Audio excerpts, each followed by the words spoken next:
Tonight we are very fortunate to have our own Curt Gambetta, who is the Reyner Banham Fellow at the School of Architecture and Planning here at this year. He comes to us from Rice University School of Architecture, where he earned his M.Arch in 2009, and where he also served as coordinator of publications and events.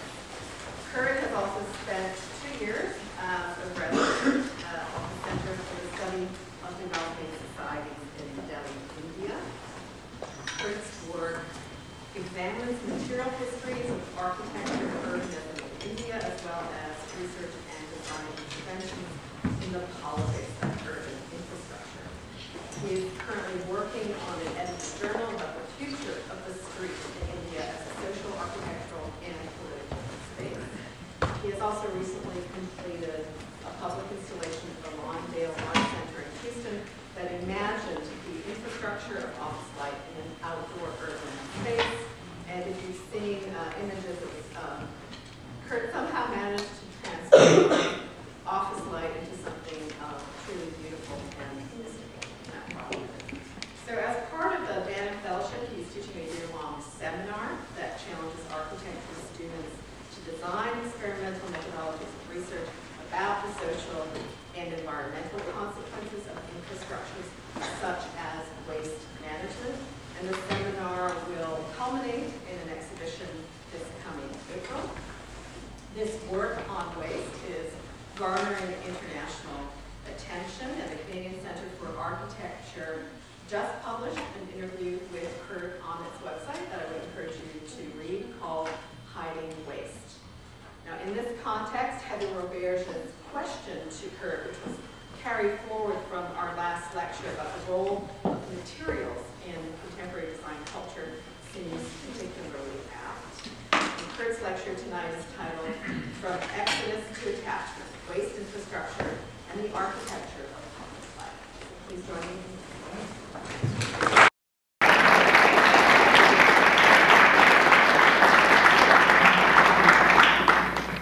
Can everyone hear me all right back there? Good? All right. Well, first of all, thanks, Despina. Thanks for the wonderful introduction. And I also wanted to generally thank everybody here for being so supportive and friendly and enjoyable to work with and teach with over the last year and a half. It's really been a wonderful experience for me here. And I think that a lot of what's going on at UB really fits with some of my interests really well. So I'd like to start with a kind of first discussion of what I'm calling volatile matter. This is drawn from, in the spirit of the symposium, which actually I think is a really interesting way to think of a lecture series and actually challenge lecturers to respond to each other.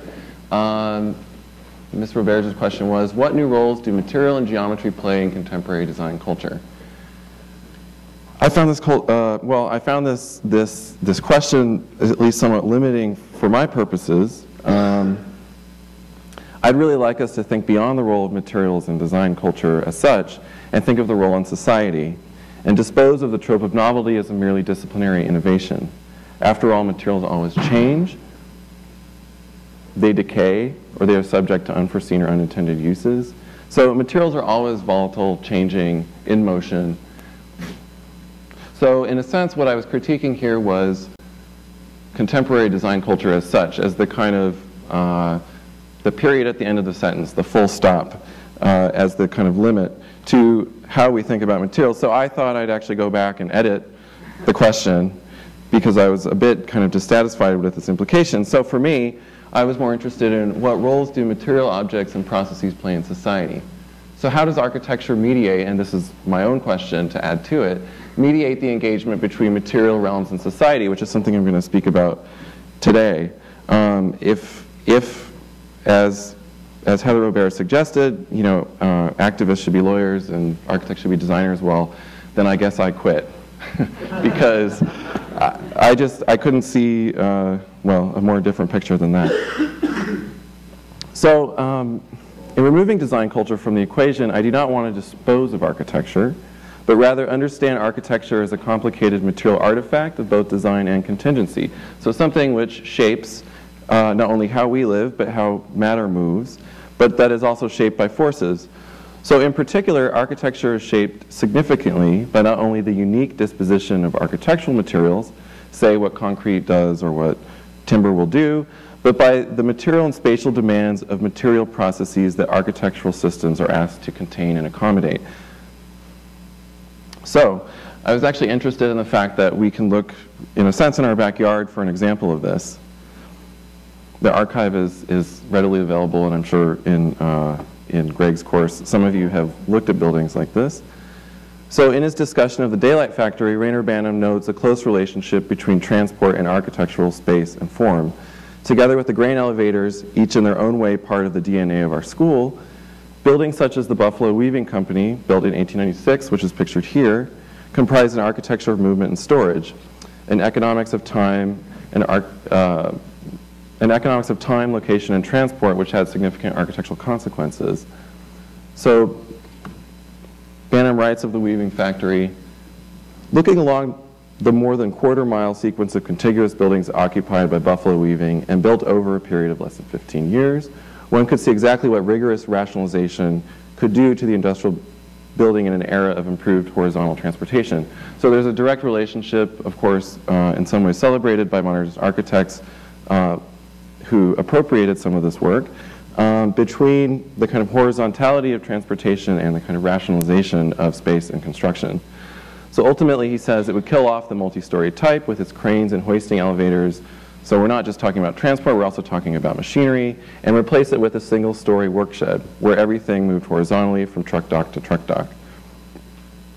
So standing apart from its multi-story peers, such as the Daylight Factory, which we see all around us in the city, the horizontality and spatial DNA of the building accommodated and interacted with a particular relationship of commodities, labor, machinery, and architectural enclosure.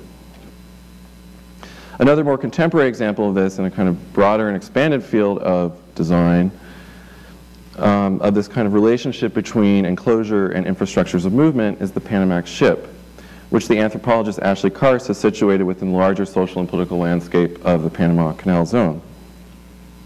So responding to Karst's work, the anthropologist Elizabeth Povinelli, I think, gives us a nice summary of really what's at stake here in terms of the kind of materiality of both the ship, the canal, the region, as well as the economies that move through it. So to see what is at stake here, we must first take seriously the materiality of the earth, is one, and assume that moving goods across continents through waterways is not an abstract idea, but a history of material fabrication. Various routes exist or have been built to allow ships to minimize transport costs and maximize profit. Over time, in an effort to maximize profit, companies designed what came to be called a Panamax ship. Transport vessels that occupied every meter of the canal's lock system and container boxes that could be stacked tightly side by side. So in a sense, the vessel is really pushed to the limit in terms of what it can contain. So why would this matter to anthropology? It would matter to anthropology. What matters to anthropology in this context is the degree of interaction between the social and material world, and the way in which infrastructures of circulation shape so many aspects of material and social worlds that are common to our daily experience. So Povinelli argues here, things do not simply move. They shape physical and social environments as they move through them, and are in turn shaped by the spaces that admit them. So what is important here is the double or triple forces of enclosure at work. So there's the canal zone, in some ways quite abstract, and territorial, the locks, the ship, the crates, which contain vehicles or any number of other goods. So everything from political to material enclosures interact to facilitate movement. And I think perhaps what's different maybe than the way in which the kind of rationalization of construction was adopted by modernists, especially in the kind of interwar period, and prior and after, around that era, is that rationalization here is a kind of complicated interaction and is being acknowledged as a complicated interaction, not only of kind of physical rationalization of enclosures, but the kind of multiple interactions of multiple materialities, not to mention the kind of social and economic demands that are in the kind of background of this infrastructure of the ship. So this is an image of the Panamax ship. This is an image of New Orleans, one of the canals that burst during Katrina to the west of the city. So I ask today, and this is a kind of key part of my question, what if these moving things are volatile, even harmful? How does architecture respond to volatile forms of matter, especially material and physical processes whose effects are far-reaching and difficult to contain in a singularly architectural sense? So recent history has, in the case of events such as New Orleans, in a sense, drawn this question out of casual speculation and placed it squarely in our laps and television screens. Whether it's the World Trade Center collapsing, whether it's Katrina, or many other kind of large-scale disasters, the flooding of Mumbai. In a sense, this kind of large-scale collapse of infrastructure has been very present, at least in the last decade, I would say, in a way that I certainly don't remember kind of growing up in the 80s and 90s. So in a sense, it kind of foregrounds this question of fragility, but what it also foregrounds is the fact that things are constantly in motion, they are excessive, they overflow. So in a sense, infrastructure is about facilitating and enclosing the movement and circulation of things, in this case water, but it could be vehicles, information, electricity, trash, to name a few. Events such as the flooding in New Orleans illuminate how a material as basic as water is deeply volatile and subject to sometimes extreme overflowing excess and motion. I was very interested in this moment. I was in Houston at the time, and I remember that in the kind of daily public discourse of the media, we were suddenly confronted with discussions about technical systems. So the performance of levee walls, the performance of pumps and such. So in a sense, these kind of technical systems of water control and containment, kind of managing the movement and flow of water, were suddenly thrown into everyday knowledge and speech. In a sense, they were also contested. It was a kind of attempt to point fingers, who or what was responsible for this. So the sudden publicity of mundane technical systems underscored the instability of containment, throwing open not only a set of technical dilemmas, say how to protect New Orleans, but a Pandora's box of questions about responsibility and agency. Who or what was responsible for this disaster and its unsettling politics of class and race, which we cannot forget? The Army Corps of Engineers, the city government, the state or federal government, FEMA, the flight of capital away from the city, and its kind of secondary effects on especially kind of poverty and race in the city, levee walls, pumps, meteorology. Crisis leaves in its, crisis in a sense lays bare how gross injustices and asymmetries of power interact with technical systems of management and control. So in a sense, in this context, inequality and these kind of asymmetries of power which were suddenly made visible were also deeply kind of implicated within the highly kind of technical performance of many of these kind of infrastructural systems which ultimately failed. And failed in a way which, of course, a failure which was burdened really by the kind of poor communities of the city.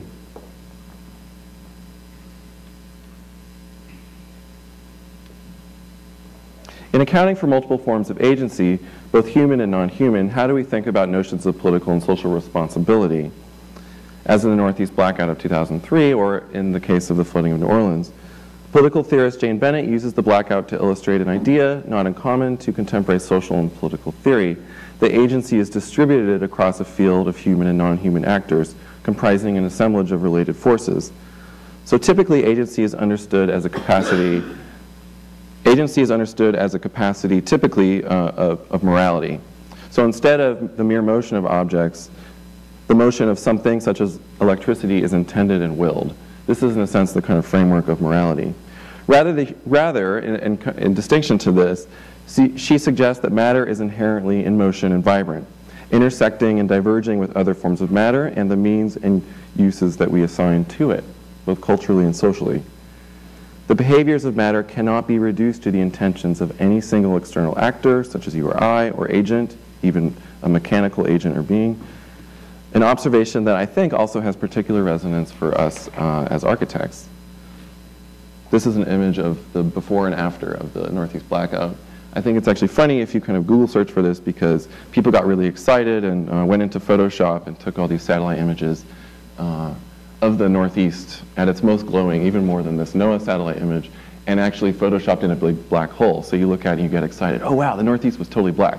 Actually, that's what it looked like on the right. People get very excited about these things. So in a sense, Jane Bennett maps out a kind of assemblage of primary agents in the Northeast blackout. So on the one hand, electricity, like she says, with its internal differentiation into active and reactive power, which was ultimately much of the cause of the cascading blackout. Power plants, understaffed by humans but overprotective in their mechanisms. Transmission wires, which tolerate only so much heat before they refuse to transmit the electron flow. Again, something that was a kind of major participant in the breakdown of the electrical grid.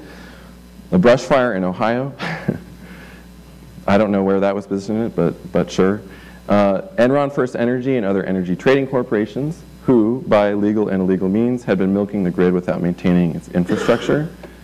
Consumers whose demand for electricity grows and is encouraged by the government without concern for consequences. I'm sure we can relate to all of this.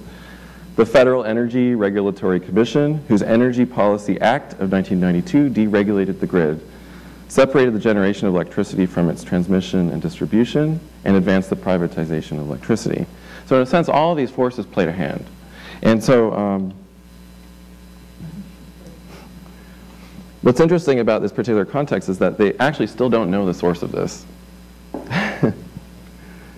So I think also what's interesting here is that for Bennett, each of these components is inseparable, though some components are more powerful than others.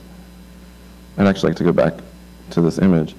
Some have more authority, either as a set of intentional desires, say, to produce more electricity, or as material behaviors, say the capacity of a power line, or this relationship between active and reactive power. So even though this in a sense, takes all these categories and makes them relatively even, some of these categories are much more powerful, excuse the pun, than others.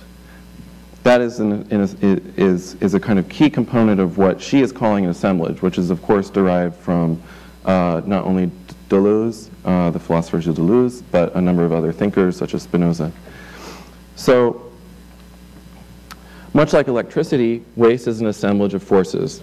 People who waste, manufacturers of consumables, objects and technologies that transport and contain waste, waste management corporations, scavengers, and so on. I mean, I could produce a 10-page list. So what differentiates waste from other forms of infrastructure, such as electricity, is its daily instability versus its spectacular instability in the form of large-scale collapse, as in the Northeast blackout or the flooding of New Orleans. Smells, toxins, litter, junk, and other forms and consequences of waste are encountered on a daily basis. Rupture and excess in the waste stream is an everyday encounter, asking that notions of responsibility, which I was just talking about. So it asks in effect that notions of responsibility about waste making and disposal be confronted constantly at the level of feeling and experience. Think here of everyday experience, kind of versus the kind of large-scale policy debates about the blackout or the kind of performance of levees in New Orleans. So critically, these notions are mapped onto space and architecture in ways we often forget, linking social concepts about space to the built environment, and this is what I want to discuss today. I will not discuss waste as a mirror image of society, i.e., we are what we waste. Thousands of pages of literature, ranging from exposés to earnest accounts of hitherto invisible sites of dumping, such as landfills, have effectively argued that we see ourselves in the things that we get rid of. For instance, in this case shown here, William Rathje and a number of others position waste as an image of social behavior in their decades-long garbage archaeology project at the University of Arizona. Things as small as can tabs are read into as a way to tell us the truth about our daily behavior. So for instance, that we might drink more alcohol than statistically we claim to do. So in a sense, the kind of content of the landfill is held up as a kind of mirror image of us. In a sense to say, you lie, right? You think this is what you do, but this is actually what the material you produce says. So this is another chart that they produced as part of their research within the site of a landfill in Arizona. They've done work all over the country. He's by background an archaeologist, so deploys archaeological methods and actually seems to have written a great deal within archaeology about the relationship between waste and social behavior. So I personally am less interested in what waste means than what it does. I think that this whole kind of blown out debate about meaning and responsibility in some ways kind of misses the point. I prefer to read first from the consequences of wasting rather than the causes. So in other words, I want to understand waste in motion. Literally moving, obviously when it's picked up by a truck, but also changing as it decomposes or is reused and recycled.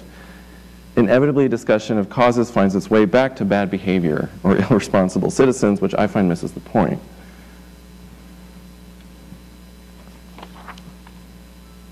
So what is a public? How do we make sense of the myriad consequences of the waste stream? We all struggle with this on our daily basis. Should I recycle this? Will this object emit toxins in the landfill? Do we even have much control over what we waste? I mean, I know that I do this in my own house. Like, what is, is this really recyclable? What will happen to it if I send it to the I mean, even as somebody who knows these systems, I still have many of these questions. So identifying agency and responsibility in the context of the waste stream is no easier a task than identifying the source of the Northeast blackout, which is, as I said, some degree still an open question. It is rife with information ranging from the technical to the sensational. And by the sensational, I mean both the kind of sensational imagery of the news media, but also that which we feel. So much technical information about the waste stream is anyways inaccessible and technocratic. I think any one of my students who have engaged some of these processes in the last fall can attest to this. Waste is simultaneously overrepresented and concealed, and is too complicated for a person such as myself, or any, I think, of you as individual actors, to fully understand and comprehend it in all its aspects. So this is an image I actually love the kind of grid of Google image search, but it gives you a sense of, I mean, this goes on for, how many hundreds of pages, but in a sense, the sheer proliferation of information about waste, which is directly tied to notions of responsibility. Does anyone know who this is? Well, you have a clue. Yes, you say yes. All right, so I'll get to it. But complexity of issues and information is not a hindrance to either comprehension or political contestation, I would argue today. In the case of the Northeast blackout, for instance, the uncertainty of responsibility and the complexity of physical, social, and political forces demanded that responsibility be located in a number of issues, such as deregulation and energy trading, among others. In a sense, it fine-tuned where responsibility would lie. And really, in a sense, responsibility was much more tied to the issue rather than a set of aforementioned notions about where we might anticipate agency to lie. So complexity did not preclude its political consequences. And here I would say, remember Enron, which no longer exists. There are consequences. So writing in the teens and 20s, John Dewey, together in part with Walter Lippmann, proposed that complexity actually enables political contestation to come into being. Dewey and Lippmann wrote in a time of rapidly growing infrastructures of movement and media, such that everyday life was infiltrated with information about the world. This is John Dewey saying, yes, we can. So this is a problem that I feel should resonate with us today. Think of how tweets, blogs, and other forms of ubiquitous information are part and parcel of daily life. I actually still find it really stunning how much we are enmeshed in these kind of daily infrastructures of information.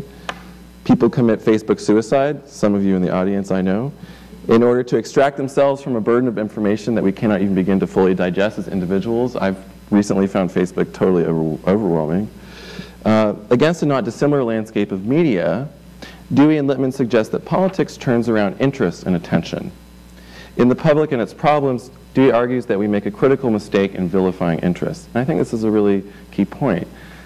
So think of contemporary debates about self-interest, interest groups, and selfishness, all of which should resonate in any kind of discussion of waste. So Dewey proposes a deceptively simple formulation of public life. The essence of the consequences which call a public into being is the fact that they expand beyond those directly engaged in producing them. That's it. So in other words, publics come into being around the unintended consequences of action in the world. And here I want us to think back to Bennett's discussion of the blackout. For Dewey, this is fundamentally a problem of interest and competence. As Lippmann and Dewey suggest, we are not omnicompetent as individuals, especially in a world saturated by information. We cannot know and be competent in every issue that crosses our path on a daily basis. I think of the anxiety of my own parents when they watch the nightly news. and thinking, my God, like, I mean, my dad just turns it off because he can't even, as somebody who formerly taught history, he feels totally saturated information and yet totally disengaged because there's so much of it. So we engage with things that ultimately in this kind of saturated landscape, we engage with things that matter to us and affect us, and the political body of the public comes into being around issues that affect people, and we can add here, I would argue, things, such as in this case, the unintended consequences which emanate from a landfill. Simply put, no issue, no public. So much of what we call public is in this sense potentially something of a misnomer, since public life is inherently unstable and always changing. It is contested, it is made. So Dewey's project is in this sense pedagogical. There is a process of making and discovery built into public life, and for him also in the making of the state, which is quite radical. It is not in any sense a given, which I find very interesting. This by no means is the kind of ideas, normative ideas about public life that I would have grown up with. Public life is in a sense something a priori and given, something that you enter into. So nor is it, in this respect, confined around preordained spaces of exchange, as I was just saying. Issues bring about spaces of exchange and social friction whose boundaries are drawn around their consequences. Public space as such is inherently mobile and falls around matters of concern. For instance, who might a public of the Pacific garbage patch be? And through what spatial means is the public of this phenomenon constituted? Who might it affect? And where do we draw boundaries around an issue this fluid and deeply entangled in a global economy of consumption and transport, not to mention the actual kind of dynamic workings of ocean currents? So Dewey does not devote much time to space as such, but I do think we can extend the argument to a series of spatial consequences. In the broader history of the public sphere, public life is not just about discourse and speech, but is fundamentally about space, in both the physical and virtual sense. Jürgen Habermas, for instance, a well-known example, traces the emergence of the bourgeois public sphere as a collective body apart from the state, a space of discourse and sociality that emerges out of the private sphere of the market. So responses to Habermas critique not only his particular history, but its application across different contexts, arguing that in fact, many histories of bourgeois public life gloss over the exclusionary aspect of spaces, such as the street or the coffee house, which are part of their history, or gloss over their co-option by the state. It is a difficult history to condense when taken globally. Nonetheless, I think much of this history is colored by the demand that in order to participate in the bourgeois public sphere or citizenship, many aspects of one's identity, emotions, and behavior had to be disavowed and left behind as a conditions of one's entry into its spaces of exchange. This is an image from Bangalore, where I live and work when I'm not here. So the historian Harold Ma, responding to Habermas, argues that this idea of the public sphere spatializes notions of entry and exit. In a sense, it's the idea that the public is something that one can enter and leave at will, and which requires certain codes of behavior and class for one to enter into it. So public space functions something like a container for public life. Design it and they will come. I think even growing up in Florida and seeing a kind of rapid urban proliferation in the late 80s and 1990s, I saw this. The construction constantly of public spaces which had no people in them. Because they are in a sense a kind of pre-given container in which we are supposed to enter into, not something that in a kind of Deweyan fashion that we constantly construct.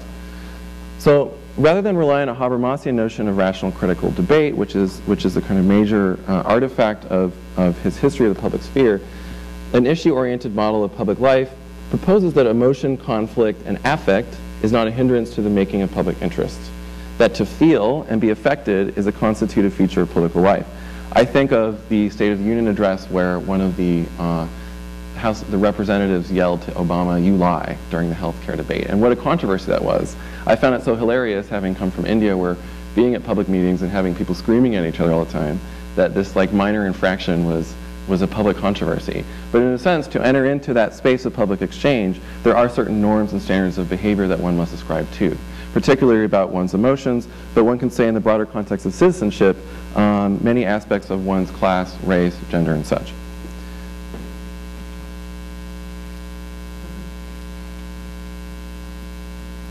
I would add here that to smell is also a constitutive feature of political life. The wafting odors of waste and decomposition unsettle infrastructural efforts to contain waste, think again of the container, as a private dilemma. In contemporary architectural discourse and other fields, infrastructure is often cited for its subliminal qualities. Modern waste management is no exception, especially in the United States, working to disappear waste as efficiently as possible, removing the sight and smell of wasted matter to urban peripheries. And even here in the urban periphery of Houston, the landfill has in a sense set up a kind of battle line of perfume spray, which well, according to them actually kind of deodorizes the smells that are emitted from the landfill, but frankly smells utterly horrible. The kind of worst cheap perfume you could imagine. But in a sense, there's this constant question around, especially issues of smell, visibility, things that affect us and which we feel, that we commonly associate with the politics of waste. So in speaking of this idea of the kind of subliminal role that infrastructure is said to play, Albert Pope argues that the organizational capacity of infrastructure were as much or more potent than architecture in encoding an urban subject. And I think it's a very interesting history, not only that Albert Pope is working on, but many others, such as Keller Easterling.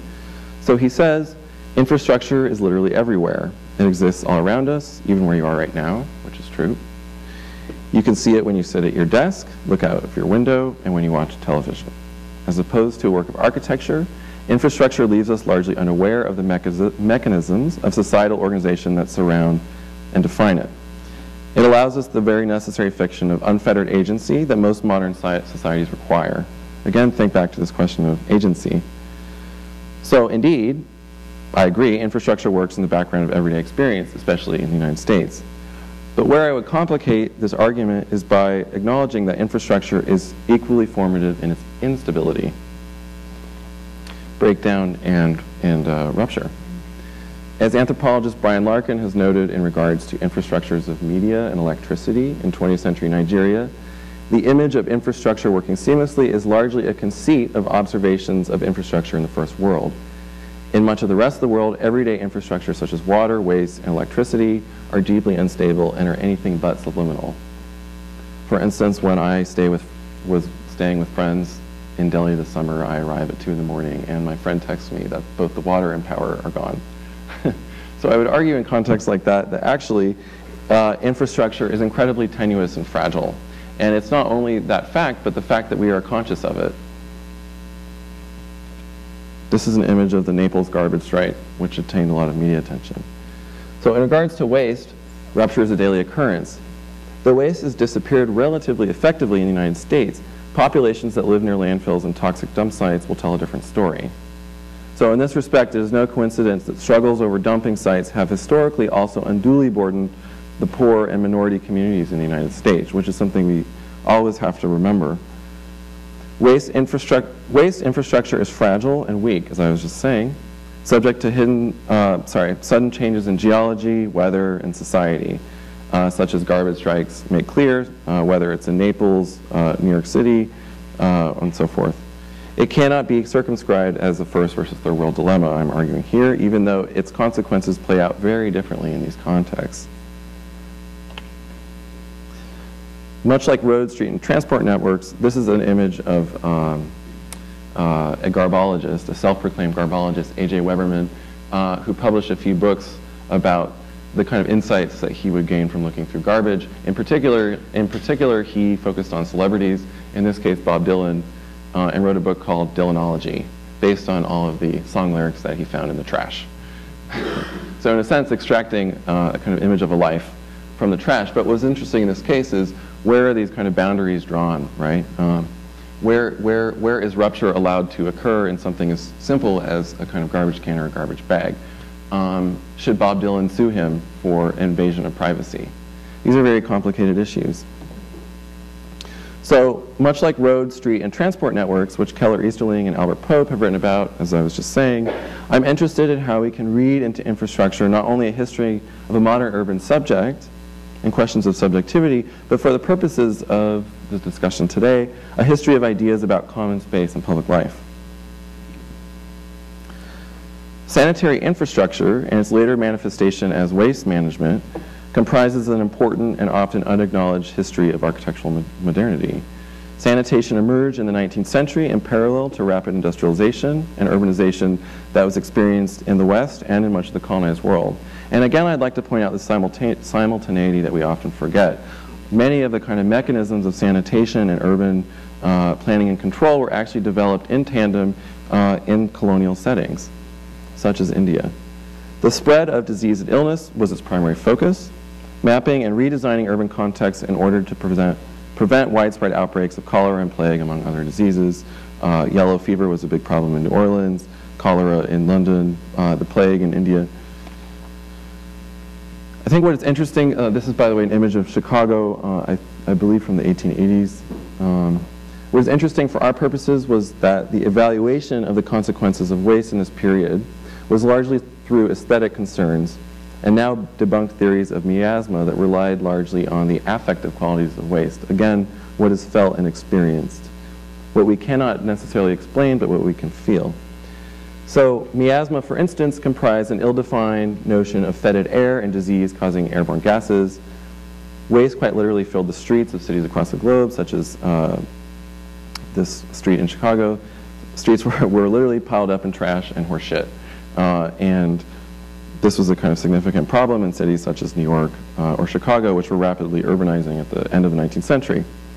So waste was present in daily life in a way that is obviously quite unimaginable to us today in the US, and motivated a significant movement that agitated for public refuse management in cities such as New York around the end of the 19th century. So, if sanitary engineers comprise a nascent form of modern technocracy that would be, say, divorced or removed from political contestation, women's groups and other publics congregated around the issue of public sanitation in this time, as the historian Martin Melosi has written of extensively.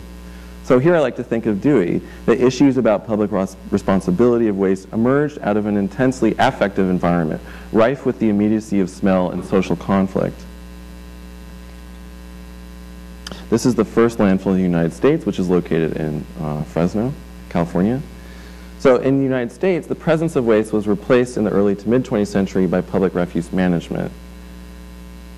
So what I think is interesting is this word management as a kind of replacement of the kind of earlier term of the kind of broad umbrella of sanitation. This is a kind of diagram of private, municipal, and contract management of waste from 1880 to 1924. You can see that because of the kind of agitation and reformism of the reform era politics of the late 19th, early 20th century, municipal services about waste came into being in a very big way in the United States. But what's interesting about this moment is that simultaneously aesthetic theories such as miasma, like aesthetically based kind of theories contingent on its kind of visibility, what one feels, aesthetic theories of infection disease were discredited, locating disease and vectorial illness. This is the primary innovation of bacteriology. So, as the sanitarian Hibbert Winslow Hill writes, and I think a really fantastic quote, the old public health was concerned with the environment, all of that kind of stuff which affects us. The new is concerned with the individual. The old sought the sources of infectious diseases in the surrounding of man. The new finds them in man himself. So there's this kind of disinterest in the actual kind of spatiality and friction of the environment, and a kind of greater interest in the kind of technical capacities to understand how disease actually moves, but which has a number, I think, of interesting spatial consequences.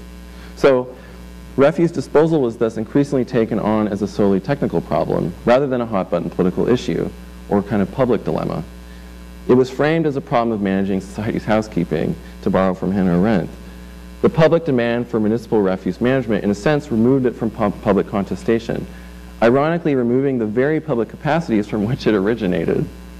So it is important to take a step back and understand this in the context of also increasingly large organizations, not only of the state, but also of the market. So for instance, this is some data from 2005. but basically just to show that 3 corporations own a fairly significant degree of waste infrastructure in the United States. So by the 1980s, waste management was transitioning from municipal responsibility, which I had shown earlier, to a system in which cities would contract out pickup and disposal of waste to private corporations. This is in large part the system that we live with now, that we're all familiar with, I'm sure, though some cities still conduct their own management of waste. It is also, by the way, a kind of paradigm which is also being, well, at least is trying to be implemented in countries like India now in a very rapid way. So landfills have grown fewer but much larger and far more technical. This is a diagram showing the relationship between the kind of increase in the tonnage of waste generated and the number of landfills. So you can see a kind of dramatic drop in this period, even from 1988 to 2005. Why did this happen? EPA regulations and increasing distance of transport joined changing attitudes towards the role of the state and the emergence of large corporations to wrest responsibility of refuse management from public authorities. Regulation and transport were deemed too costly for cities to handle alone, though one cannot discount these kind of larger shifts in economy and governments also as motivating factors. I mean, think of all these kind of debates now about the kind of role of government that is taking place, right? The role of government in our lives and in society. In many ways, this is in the kind of background of this shift that takes place in waste management. So the experience of sanitation and waste management is thus also a history of public and private responsibility, a complicated intersection of changes in the content of waste. Of course, I haven't talked about that much, but by this period, the content of waste has also changed dramatically from the late 19th century. In the late 19th century, much of the waste in New York City was actually recycled and reused. Much of that waste now could not be recycled and reused, also because of its material content. But also a kind of intersection of these issues with levels of consumption, policy, regulation, and attitudes towards the role of the state. All of these things are kind of congregating around the issue of waste. Where's the architecture? Well, here it is. All right. So norms and forms of managing waste paralleled and overlapped with urban and architectural responses to sanitation and waste. And I'd like to draw this kind of close and I'd say kind of related set of histories. So dilemmas of management, control, and politicization were inscribed, I would argue, into architectural and urban planning in many ways, operating in the background of efforts to both segregate and collapse the affective, biological, and social consequences of waste that I've been talking about. Urban reform in the late 19th century sense shaped a number of critical ideas about architecture and urban space, for instance. For one, sanitary practice and its larger imagination sought to decongest cities, over time conversing with ideas about planning that sought to distinguish work from residence, among other distinctions of zoning that we now live with as a kind of typical format for the planning of cities, though not everywhere. It is also demanded that, it was also kind of demanded in this period that light, ventilation, and the impermeability of architectural materials be introduced to building standards and specifications, so an effort to combat dampness and fetid air. So it's both a kind of a doubly kind of spatial and material set of demands that are made by sanitation on architecture. For instance, we cannot think about the kind of introduction of and sheer proliferation of concrete without thinking about its alliance with this interest in controlling dampness and producing the house, for instance, and the apartment as a space of kind of very tight enclosure, which would not be subject to rain, dampness, as well as these kind of questions of ventilation. This is an image of the, from Towards the New Architecture of Corbussier's kind of proposition for towns built on piles. So these, what I just described was kind of merely a few aspects, by the way, of the myriad ways in which sanitary reformers shape the everyday aspects of the built environment. I think the kind of larger history is very interesting, and I encourage everyone, if you're not familiar with it, to look into it. I find it very enlightening. Vanguard modernism in the early 20th century struck its own relationship with sanitary principles, as when Le Corbusier imagined cities on piles, suggesting that architecture evacuate the ground plane. Indoctrinated in the contemporary work of architects such as Rem Koolhaas, the effort to lift architecture from the ground was in large part an effort to remove it and its support infrastructure, both in tandem, from the dampness and the decomposition of the earth. Modernist notions of cleansing the gaze and attitudes towards whiteness and color also emerge in part from the influence of sanitary thinking as Mark Wigley and others have written of. By the 1970s, this is by no means a kind of comprehensive history, but just an overview of the way in which waste was engaged with through architectural thought during the 20th century, and the kind of within, I'd say, the shadow of sanitation. So by the 1970s, garbage inhabited a peculiar mixture of curiosity, experimentation, and social activism in the expanded realm of design culture, not just architecture.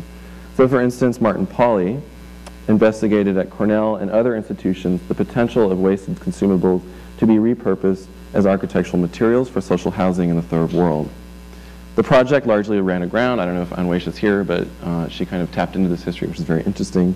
The project largely ran aground due in part to the presumably unsavory proposition of asking populations in the developing world to live in the discards of first world consumption, which I think is probably, I hope is understandable.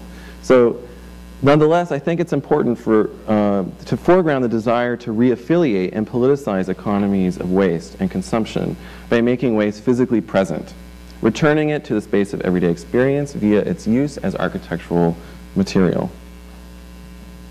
As a benign object that functioned rather seamlessly as a replacement for normative ideas about walls and ceilings, it operated as a background presence that would, to a certain degree, generate consciousness, but could not sustain the kind of interest that I think it hoped to garner. In a sense, this was also about its kind of failure. I mean, many architects, even in my experience of India, have experimented with things like this. It is part of practice in a way, but what is unique here is that it's being proposed as part of a social program for housing for the poor. It's this kind of close alliance that's being drawn. So what I'd like to say is that it operated at the level of a murmur amidst a complicated world of issues and information about waste. If we think back to a discussion of Dewey's philosophy of what makes something public, what makes us interested in it, what would make us interested in waste. This is an image of the materials recovery facility in Austin, Texas, which is municipally owned. So in a significant departure from the materially focused investigations with wasted objects and processes of the 1970s, architecture has more recently, in the past 2 decades or so, I would say, taken on waste as an explicitly infrastructural dilemma, intervening in systems of transporting and disposing waste. So at their best, I would say, these experiments in program, technology, and narrative interface with the particular abject qualities of waste and their movement through infrastructures of motion and containment. These projects tend to innovate within the given urban order of facilities and practices at the periphery of cities, an urban order which we should all be familiar with. One of these projects being the materials recovery facility in Austin, pictured here. So projects such as Abelos and Herreros' recycling facility at the Valdomín Gómez dump on the periphery of Madrid foreground the problem of interest and association as a generative concept to their work. Completed in 2000, the project encompassed, among other things, a materials recovery facility, or what in the waste industry is called a MRF, not a Smurf.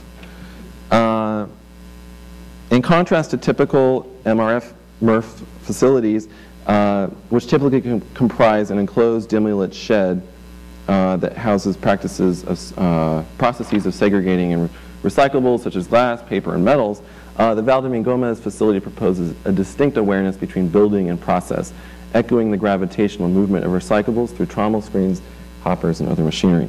So, well, in a sense, what this image shows is the kind of lightness of the space. I think I have an image coming up that shows a kind of typical MRF facility, but in a sense, they're normally a kind of normative shed structure, which is totally indifferent to the machinery which takes place inside it. The section, I think, suggests something different. Maybe a bit timid, but certainly a kind of strong awareness between the architecture and the kind of machinery of movement. So, sorry. Yeah, so what I also wanted to say here is that the building is largely a sectional strategy of embedding spaces of visitation, circulation of labor in close parallel to the diagram of movement embodied in the plant's machinery. And I think what's interesting here too is that it's not just a kind of visitor, which I'll discuss in a minute, but it's also us as an audience or as a kind of architectural reader that in a sense I think they are speaking to, most people wouldn't engage with this, but it actually is through drawings, I think, that these issues are raised. There is a kind of perhaps political life of drawings at times. This is another image of the interior. Yes, this is an image of a typical MRF. You can see the kind of difference, well, the indifference between machinery and enclosure. Most private MRF facilities are off limits to public view, largely out of corporate paranoia about liability, secrecy, and labor conditions, among other things. I've witnessed this myself. Abelos and Herreros position a visitor center at the heart of the facility in response to this, a pedagogical space to engage the context of recycling in Madrid and the workings of the plant. So at the heart of the building, there is this potential kind of visitor center to kind of educate oneself about the processes taking place around you. So the building also gently positions itself against the landscape, yielding to the rolling hills of the surrounding landscape, which, by the way, are artificial. It is a landfill after all. So in a sense, it's artifice mimicking artifice, not artifice mimicking nature. In the larger context of their work, the facility envisions itself as consequentially urban, despite its location in the periphery, which I find very interesting about this work and others of their kind of body of work. Abelos and Herreros describe the urban periphery as, quote, an area of impunity, a space where the determinacy of the city is tenuously released, allowing unforeseen spaces of collective interaction to occur. As someone who grew up in suburbia, I can certainly relate to this. Though the facility remains well within the enclosures and confines of a typical dump, its architectural strategies attempt to understand where this idea of collective engagement might mean for an infrastructural facility. So not only in the sense of the act of visiting a facility such as this, as in the kind of process of going to the visitor center, but in positioning the building architecturally and programmatically as part of a larger constructed landscape. For those of us working on the Buffalo Botanical Gardens, I'd like you to also think back to that relationship of the Botanical Garden to the Olmsted Park system. Perhaps one could locate them in a similar history. So some of the other work, I mean, what I'd like to say here is that a lot of this work has been really at the periphery of the practice. Much of the other work that's been done about how architecture can engage with infrastructures of waste has been speculative. So work by Mira Engler here, which is largely actually wholly speculative, on sites such as the Hiria landfill outside of Tel Aviv, propose a more interactive relationship with processes that seem on the surface to be benign. So when we see a kind of landfill form, we forget that there is a whole kind of almost organism going on inside of kind of active decomposition, the production of gases, toxins, and such. As part of an international competition in 1999, there was other interesting entries by, who's the 70-year-old artist, architect, bald, who was here last year, Vito Conchi. I don't know why I'm pointing at you, Hadas. So as part of an international competition, he also did a kind of interesting entry, which I think could also be critiqued in interesting ways. Engler proposes a series of interventions that reconfigure processes of digestion and decomposition as acts of witnessing. So again, this kind of stress on a kind of act of witnessing again, but in a very different way than garbage architecture. So, for instance, she talks about what she calls an archive of subconscious depositories, where new interest groups of waste, such as a waste archivist, will congregate to study and organize waste of matter. So in a sense, it's not just a kind of formal or architectural proposal, it's also imagining new users as a way to kind of engage these spaces. So my question today is, what might collective engagement with waste infrastructure look like if brought back to daily life, away from the periphery? How might the affective qualities of moving and disposing of waste be engaged with and lived with? In thinking through a politics of interest, where, especially in the United States and much of Europe, the consequences of waste production are rendered out of sight and out of mind, I propose that a renewed consciousness of waste be framed as a spatial dilemma that infiltrates everyday life. So how do we negotiate the need to distance society from the deleterious consequences of waste and the need to understand waste infrastructure as inherently embedded and fragile in our lives, something that is not the responsibility of the powerless and the peripheral alone? So the idea is slowly, albeit glacially, being experimented with in studies by municipalities, as well as early architectural precedents, such as the Abelos and Herreros facility. not the one I showed you, but another facility in Barcelona.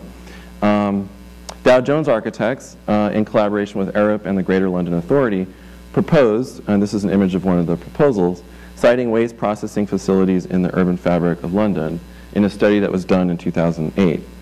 Architecture here remains entirely schematic, though it was deliberately designed to balance an iconicity of waste facilities with a desire to phenomenologically fade into the background of urban life, as though they can remain silent, as though they can remain a kind of silent and soft presence in the city.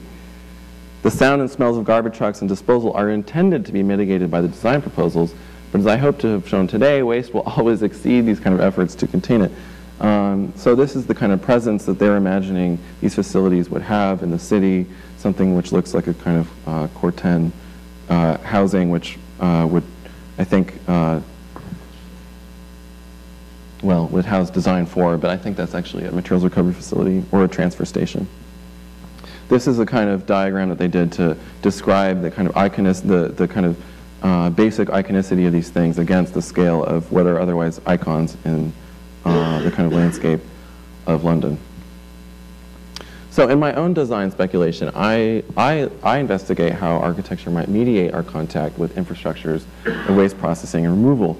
So in a series of projects that I'm going to show now about trash and sewage, I propose a series of productive ruptures within common aspects of the waste stream, understanding how processes of moving, decomposing, and storing waste invite interaction and experience. How might the affective qualities of witnessing, activating, and wasting generate spaces of common experience, play, and interest? So as part of a project I did as part of my master's thesis in 2009, I explored 3 different interventions into different moments within the kind of technology of the waste stream. One of them I called the kind of apartments of continuous digestion, another a materials recovery playground, another the monument of the unwanted. The materials recovery playground, whoa, that really is cut off. Basically, takes processes that are part of a materials recovery facility and not only makes them visible, at times also audible, in this case where the kind of segregation of certain kinds of plastics activates these kind of sonic tubes and produces a kind of sense of wonder as one actually passes. These are entryways into the kind of larger space of the park. Or here where one can actually kind of activate baling machines by jumping on them, or balloons which are filled with methane, which I actually learned later would not work because methane is actually a very heavy gas.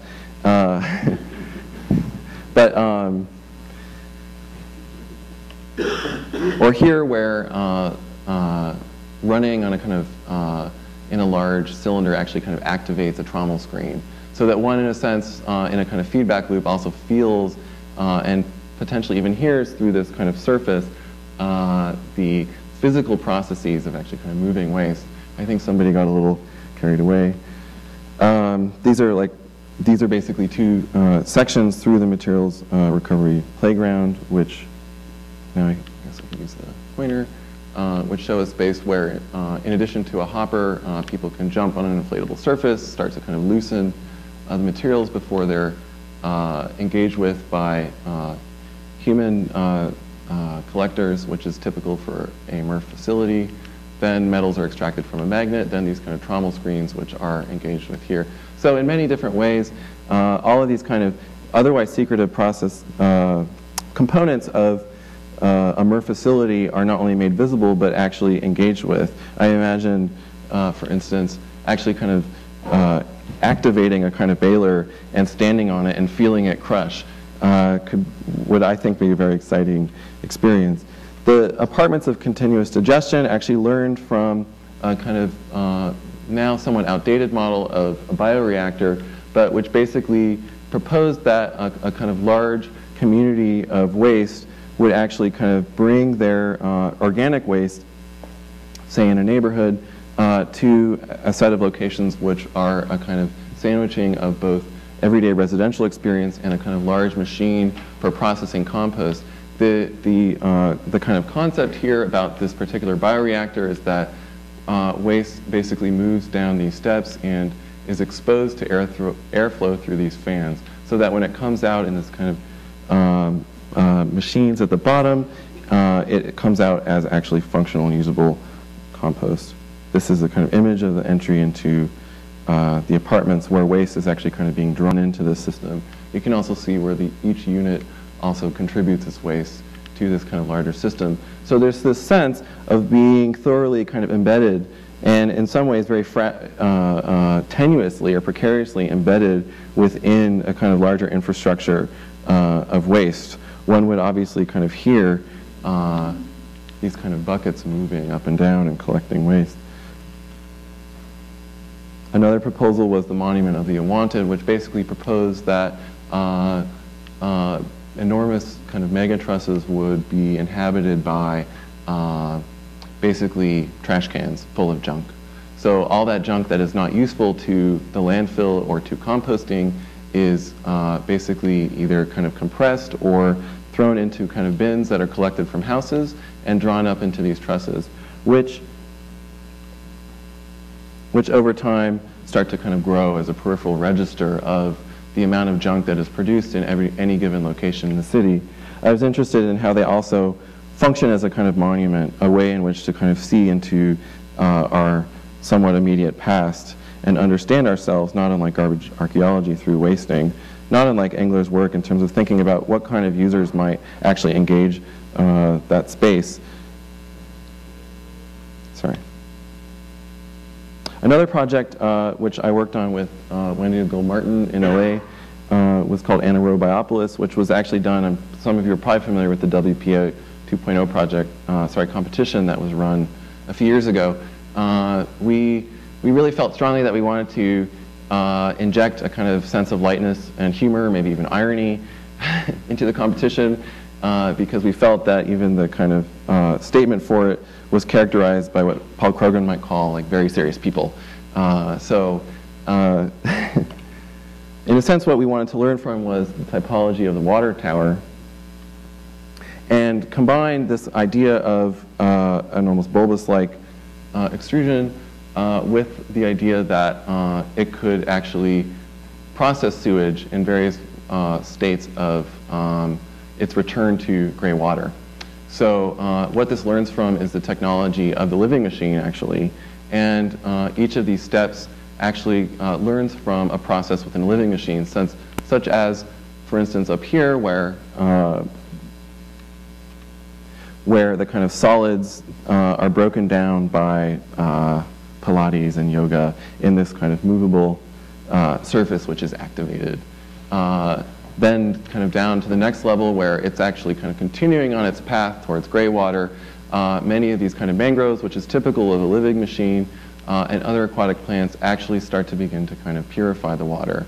And that some of this, some of the kind of excess gases that are produced here are collected to heat a pool,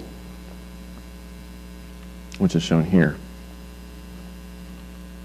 Then kind of down to the next level, these kind of oxygen is harvested from the plants that kind of grow on the next level of the living machine, which are typically kind of marshier grasses, to kind of produce this kind of spa-like atmosphere. These are plants. So in my work at UB, I've been interested in returning to this kind of Deweyan problem of information. This is much more recent work now. Waste has, at least since the 19th century, been rendered through the lens of information.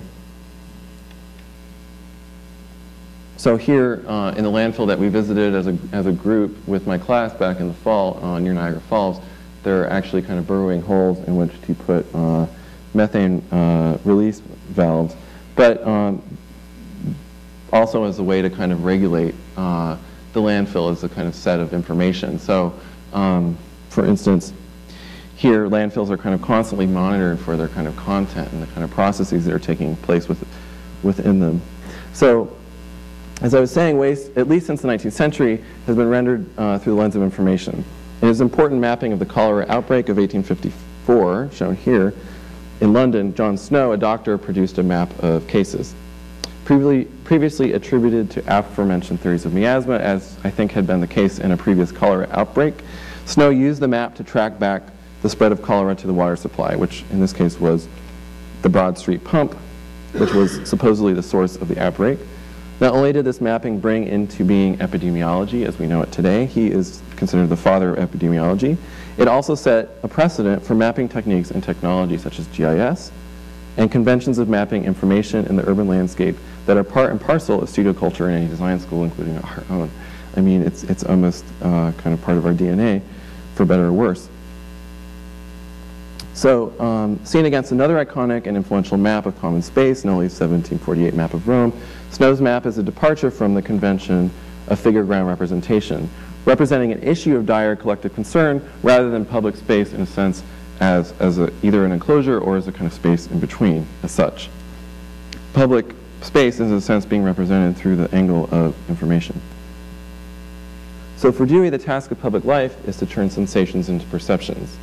So in other words, to draw out of the background of daily experience perceptions about issues that are vital and shared, such as waste, collaborating collectively about how they might be better managed to produce just relations between people and things, or what Dewey calls, in his language, good attachments.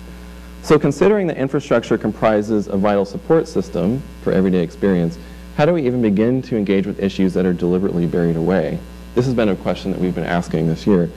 The task is to sense in the first place, to bring sensory and affective experiences of waste processes into precarious or beneficial contexts, or merely to irritate. Like water or electricity, waste infrastructure is constantly rendered as information. Landfills contain liner with electrical meshwork that identifies punctures. GPS is used to monitor the distribution of waste in order to avoid landslides.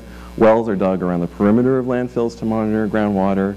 In these and other ways, waste is recorded through a variety of platforms of information gathering. Though this information is important to note, it remains unavailable to public view or buried in technocratic documents. Given the enormity and complexity of the issue, how might it matter to us anyway? Why does this matter to us, unless we live near it?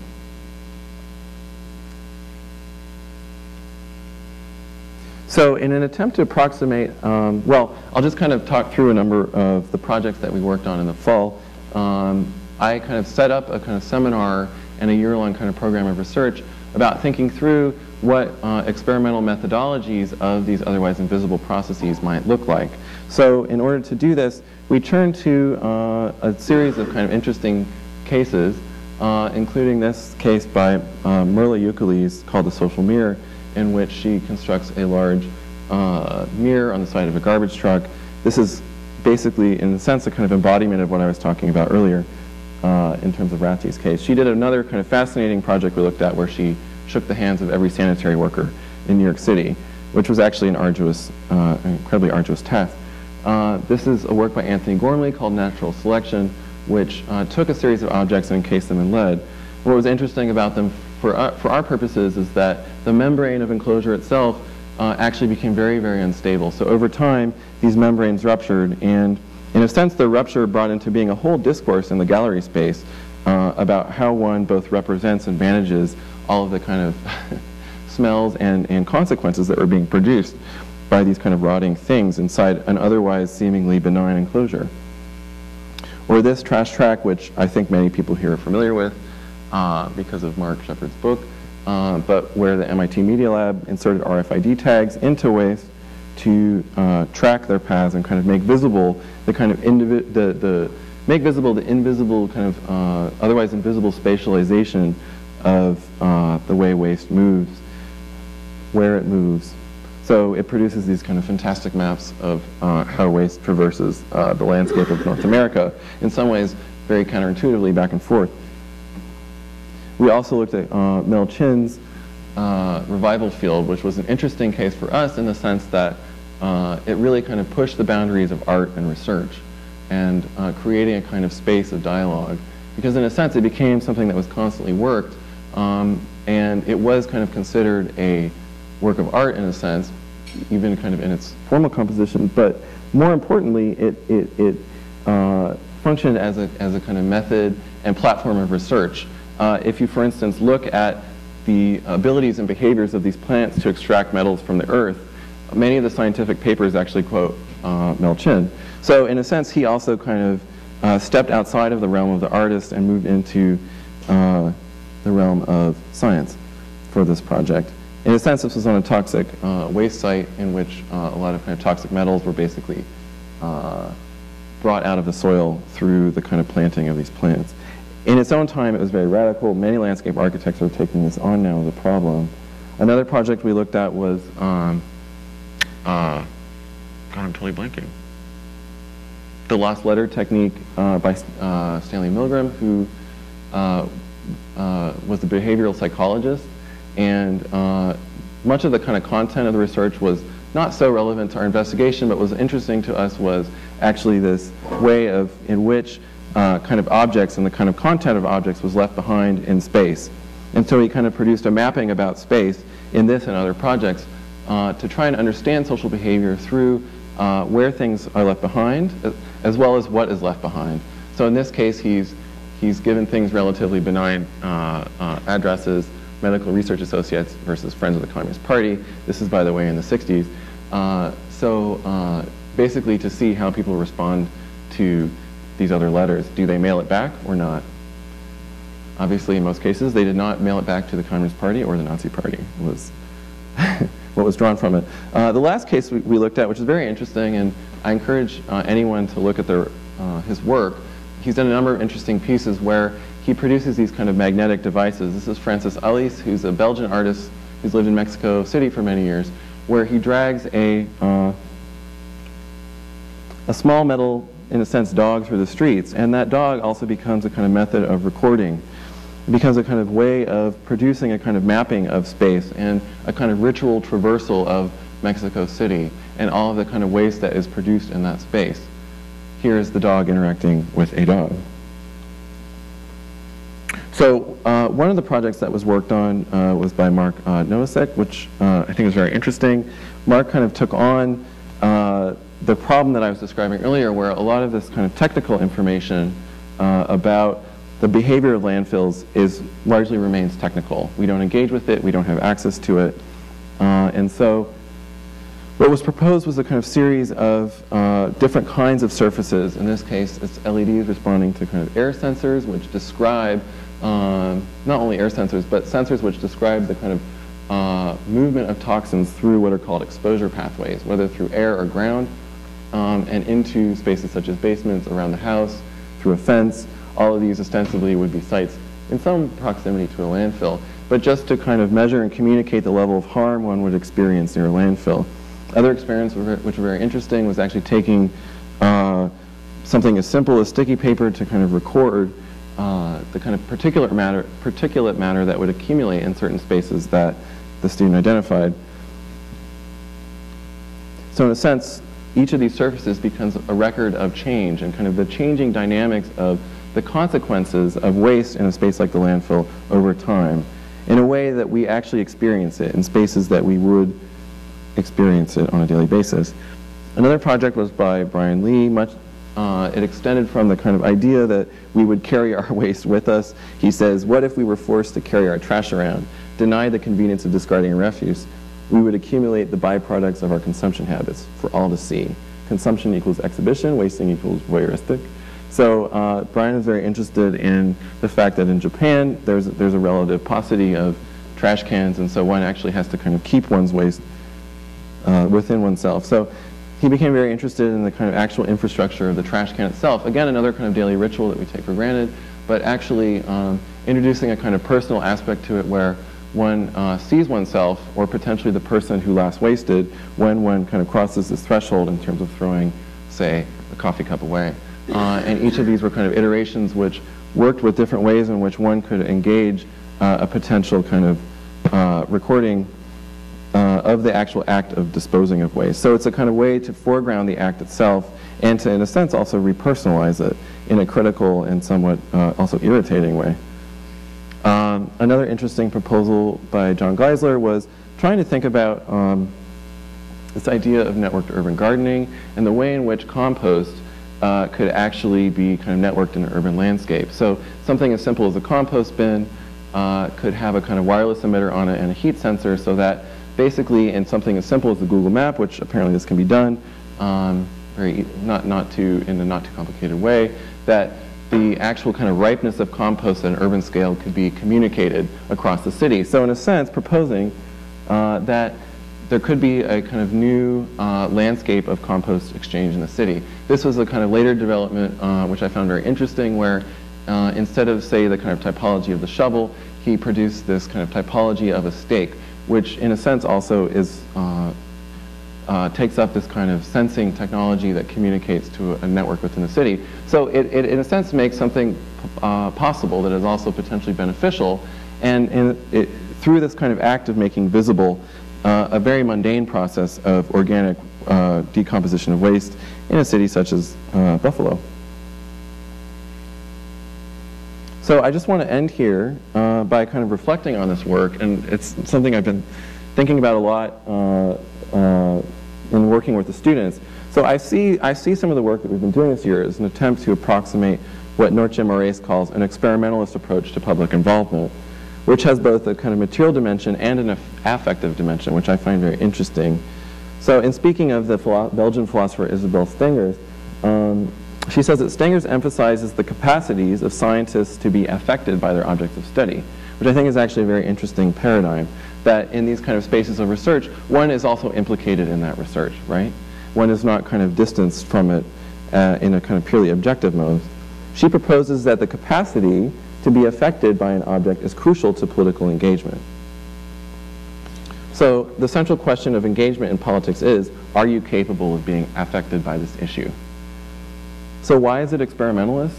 Because it proposes that not only are we affected by consequences of our research and design speculation, but we are responsible to their unintended consequences, mapping out a terrain of possibility and caution for design practices that engage with issues such as waste, especially when we talk about infrastructural issues, which is now such a kind of visible part of the kind of disciplinary discourse.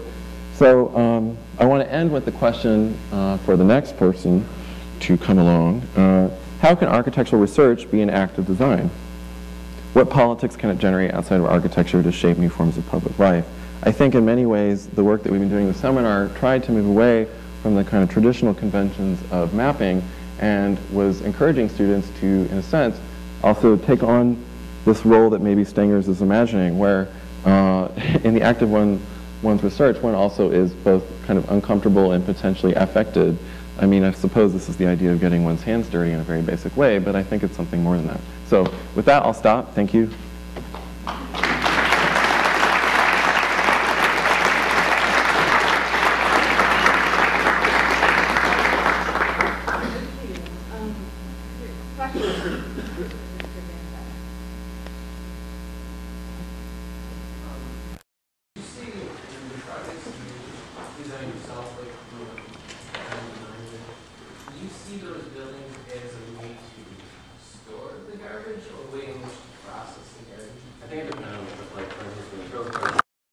Apartments were both active processes of movement, whereas the monument was actually a kind of a space of storage, which would be there for an indeterminate amount of time.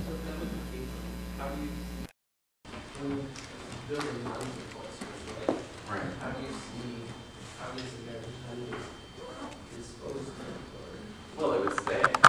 A landfill in an urban, like the TIFS landfill in the south of the city, it would become part of the kind of landscape of the city.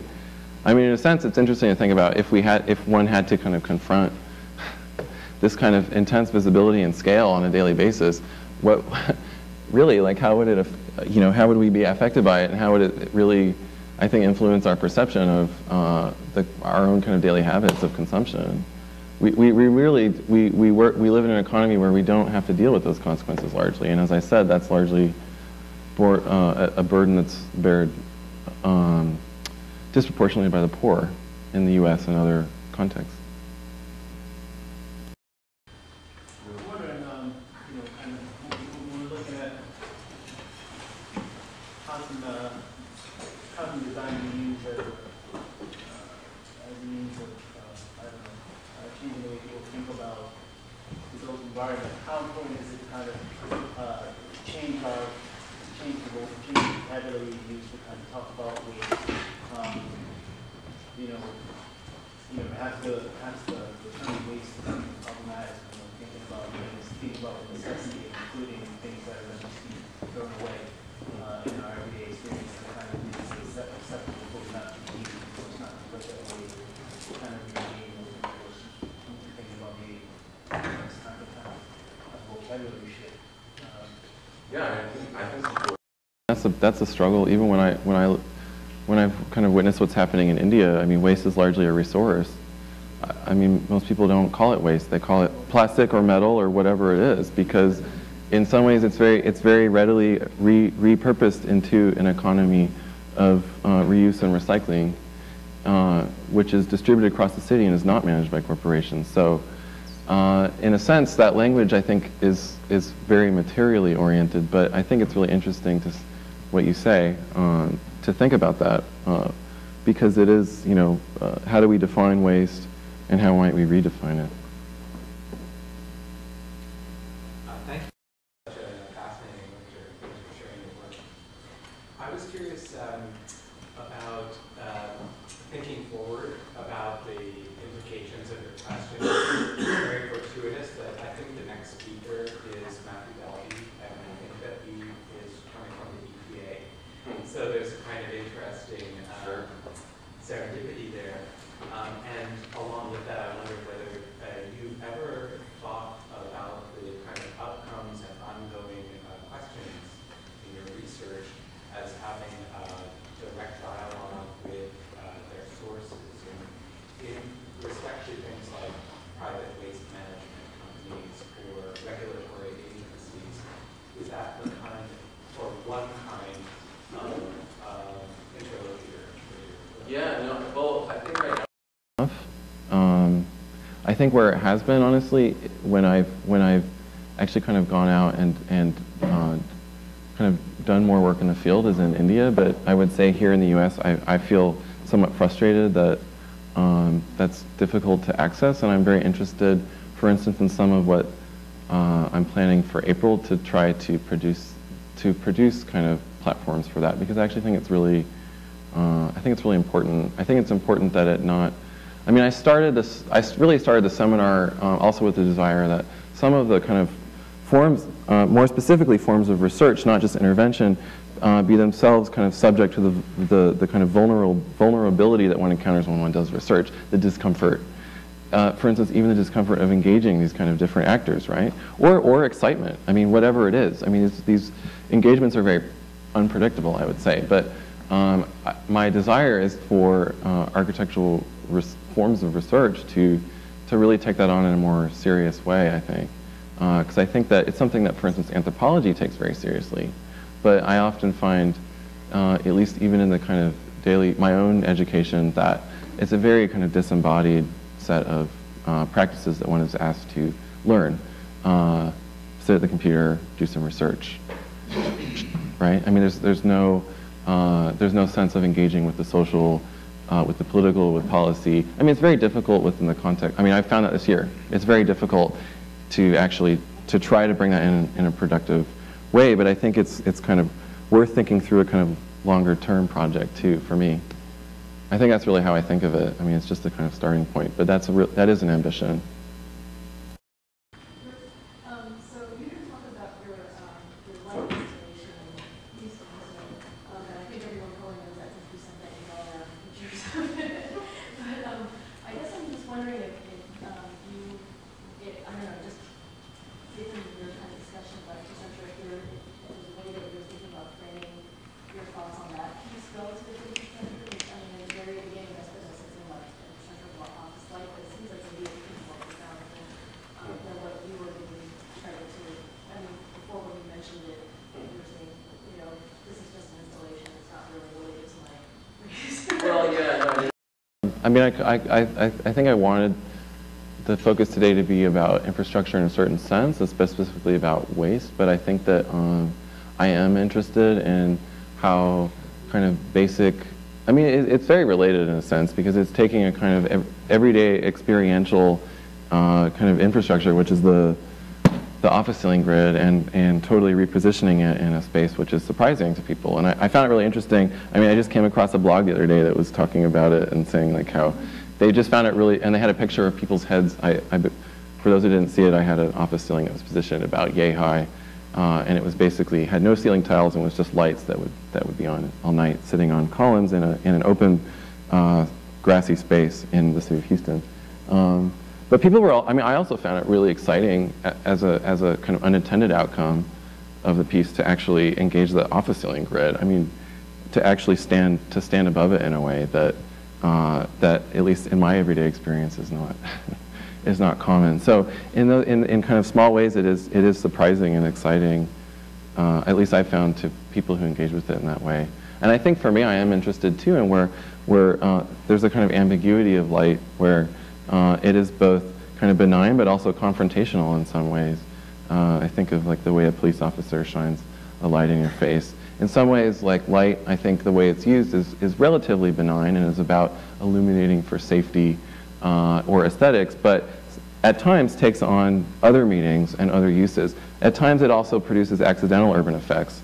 So in a sense, I would also say its relationship to what I've just been talking about is those kind of unintended consequences of infrastructure. I'm very interested in working with light in a kind of urban spaces for that reason.